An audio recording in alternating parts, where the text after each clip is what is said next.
Good evening সবাইকে। আজকে তাও আধা ঘন্টা একটু ঘুম হয়েছে, শরীরটা বেশ ফ্রেশ। আর এদিকে চাও বসিয়ে দিয়েছি। এই যে এখানে আমি ভিজিয়ে দিয়েছি একটুখানি বাতাসার জল। তোমরা অনেকেই জিজ্ঞাসা করছিলে যে প্রেগনেন্সিতে হাইড্রেট থাকার জন্য ডাব ছাড়াও আর কি বিকল্প আছে। আমি খাই, অবভিয়াসলি ডাক্তারের পরামর্শ নিয়েই খাবে। আমার যেহেতু কোনো সুগার নেই, তো সেই জন্য আমি এটা মাঝে মধ্যে খাই। এতে হাইড্রেশন যেমন হয়, তেমনি বাচ্চারও কিন্তু জন্ডিস হওয়ার যে ভয়টা থাকে সেটাও কিন্তু অনেকটা কম থাকে। আমি মেয়ের বেলাতেও খেয়েছিলাম। আমার মেয়ে যেহেতু সেপ্টেম্বরে হয়েছিল, পুরোটা গরমকাল পেয়েছিলাম, তো ওর বেলাতেও আমি খেয়েছিলাম। আর এটা গরমকালটা আমি খেয়েইছি। যবে থেকে ওয়েদারটা একটু চেঞ্জ হচ্ছে তবে থেকে হয়তো সপ্তাহে একদিন বা 15 দিনে একদিন এরম খাচ্ছি। অবশ্যই ডাক্তারকে জিজ্ঞাসা করে, যদি সুগার না থাকে তাহলে কিন্তু এটা খেতে পারো।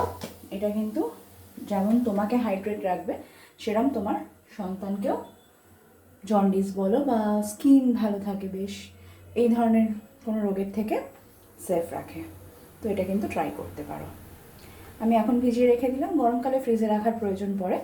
এখন তো আর ফ্রিজে রাখার দরকার নেই, এখানেই থাক, সকালে উঠে ছেঁকে খেয়ে নেব।